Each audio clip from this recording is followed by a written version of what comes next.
दिव्यांगना मेनका की अनुपस्थिति हो तो ये स्वर्ग लोक सूना सूना लगता है। क्यों देवीशा जी?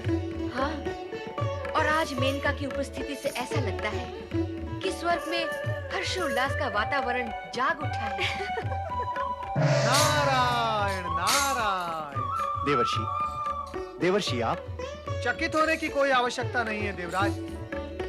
मैं स्वर्गलोक में आया अवश्य हूं, किंतु आपके पास नहीं। अर्थात? मैं कठोर और पाषाण हृदय माता के पास आया हूं, उसकी सोई हुई चेतना जगाने के लिए। देवर्षि, आपका आशय अभी भी स्पष्ट नहीं है। हो जाएगा देवराज, आप धैर्य रखें। दिव्यांगना अनश्वर मेनका, मैं तुमसे प्रश्न कर रहा हूं। जब तुम पृथ्वी पर गई थी तो अपनी अनश्वरता से उत्पन्न नश्वर चिन्ह वहां क्यों छोड़कर आ गई? मातृत्व जो संपूर्ण जगत में अमृत का सार है, उसे अपमानित करने का अपराध क्यों कर डाला तुमने? तुम्हारा मानस यदि मातृत्व के भार को नहीं उठा सकता था तो फिर उसे स्पर्श करने की आवश्यकता भी क्या थी मेनका? मातृत्व और वत्सलता को यदि तुम्हारी चेतना कक्ष में प्रवेश वर्जित था तो फिर पृथ्वी पर जाकर भोग की प्रवृत्ति को जागृत करने का कष्ट क्यों किया तुमने?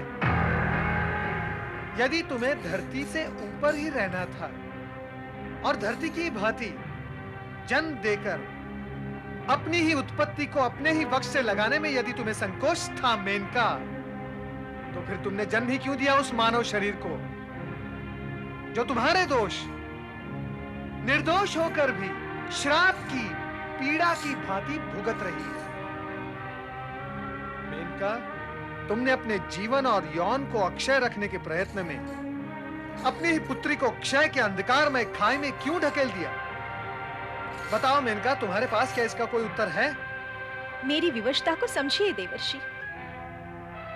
एक बार स्वर्ग लोक लौट आने के पश्चात मैं अपनी विगत भूलों को भूल जाना चाहती हूँ। पृथ्वी लोक और पृथ्वीवासियों से अब मेरा कोई संबंध नहीं।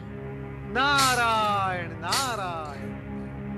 स्थान और लोक के परिवर्तन हो जाने से मेनका, लोक भावना, माता और पुत्र के संबंध में कोई परिवर्तन नहीं आता।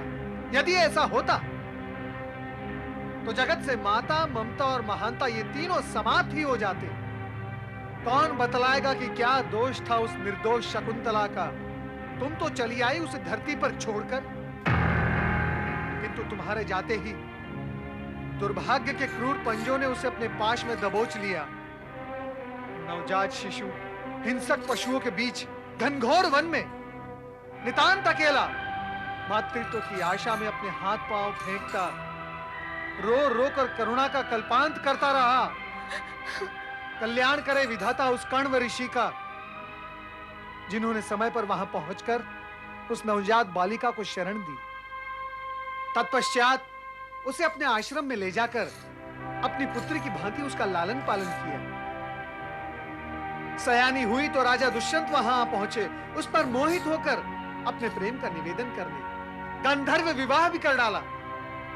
राजा दुष्यंत तो चले गए, परंतु उनके जाने के पश्चात उनकी मधुर स्मृतियों में खोई शकुंतला की झोली में आ गिरा ऋषि दुर्वासा का श्राप।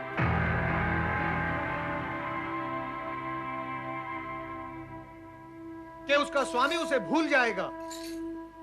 जब स्वामी के पास पहुंची तो श्रापग्रस्त स्थिति की मारी शकुंतला दंग रह गई, ये जानकर कि राजा दुष्यंत उसे भूल चुके हैं। मेनका वो आज घनघोर वन में अपने भावी संतान को जन्म देने के लिए अपने जीवन के साथ संघर्ष कर रही है।